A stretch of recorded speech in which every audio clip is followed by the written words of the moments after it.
मार्गदर्शक भी रहे, मंच पर बैठे आज हम श्री स्वर्गीय कर्पूरी ठाकुर जी और मधु गडोते जी का जो है जन्म शताब्दी समारोह मना रहे हैं। हमारी कर्पूरी ठाकुर जी से मुलाकात हरिश्चंद्र घाट में जब राजनारायण जी का अंतिम संस्कार था तो उसमें हमारी मुलाकात जिसने कराई और मधु दंडोजी जी से तो समाजवादी थे, हम लोगों की बहुत अच्छी मुलाकात रही है जब वो वित्त मंत्री रहे या रेल मंत्री रहे। और कर्पूरी ठाकुर जी ऐसे नेता था जिनको जननायक कहा गया। फटाकोट पहन के चले गए विदेश में तो वहाँ के अध्यक्ष ने जो है उनको जो है एक नया कोट सिलवा कर दिया था। मैं बहुत तस्करा करना नहीं चाहता, बात लंबी हो जाएगी, मंत्री जी ने पहले ही हमसे कह दिया है।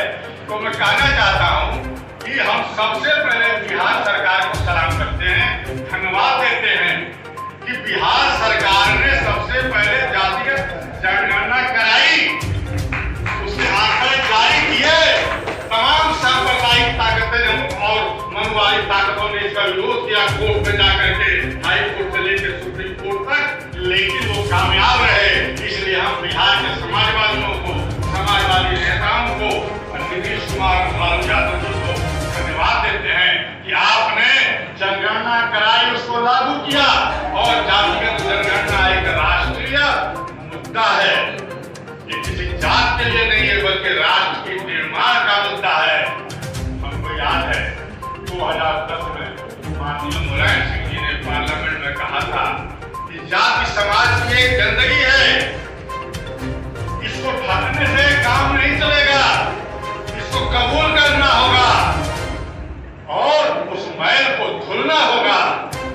आज इस बात की जरूरत है जो उन्होंने कहा था, और उन्होंने कहा कि संविधान ने हमें इसके लिए रास्ता दिया है और संविधान ने रास्ता दिया है।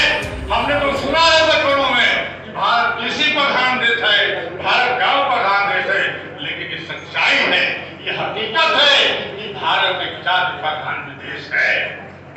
सब लोकतंत्र को खतरा हो, संविधान को खतरा हो और सामाजिक न्याय को खतरा हो तो फिर हमको आगे आना होगा।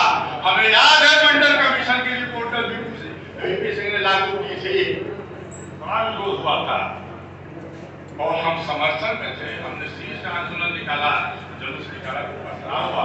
हम सब यादव को शीर को बलवंतपुर में लाए तो पथराव हुआ, लेकिन हम डटे रहे और इस लड़ाई को लड़ते रहे।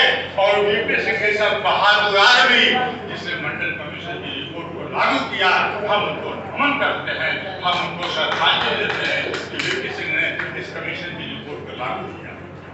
मेरे दोस्तों, मेरी बात लंबी होती चली जाएगी क्योंकि समय नहीं है, लेकिन जातिगत जनगणना पूरे देश में होनी चाहिए। आज हिम्मत वही है, ताकत आई है कि जातिगत गणना में जो पिछड़ी जातियां हैं, कर्पूरी ठाकुर जी ने तो बिहार में दे दिया, वो तो रिक्शे पे चला करते थे, उनकी बात अगर चर्चा की जाए तो लंबी हो जाएगी, उन्होंने तो दे दिया। लेकिन अब जातियों के हिसाब से समानता लाने के लिए, बराबरी लाने के लिए, सबको एक जगह, सबको सबका सम्मान और हक मिले, इसलिए जातीय जनगणना होनी चाहिए। उत्तर प्रदेश में होनी चाहिए, पूरे देश में होनी चाहिए।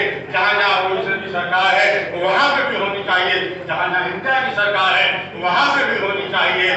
मैं इस मांग के साथ मैं अपनी बात दोहराना चाहता हूँ कि जो अभी 33% आरक्षण की बात हुई है, महिलाओं में जाति के आधार पर आरक्षण होना चाहिए लोकसभा और विधानसभा में। हम इसकी भी मांग करते हैं। अल्पसंख्यकों को भी रिजर्वेशन मिलना चाहिए। जब अल्पसंख्यकों की बात आती है तो सारे लोग खामोश हो जाते हैं। अब मेरी बात एक खत्म हो रही है एक शेर के साथ, जुल्म फिर जुल्म है, जुल्म फिर जुल्म है, बढ़ता है तो मिट जाता है, खून फिर खून है, टपकेगा तो जल जाएगा। मोदी सरकार आपको जाना है 2024 में, 2024 में जाना है, तय है, जातिगत जनगणना जरूरी है, चाहे जो भी मजबूरी। धन्यवाद।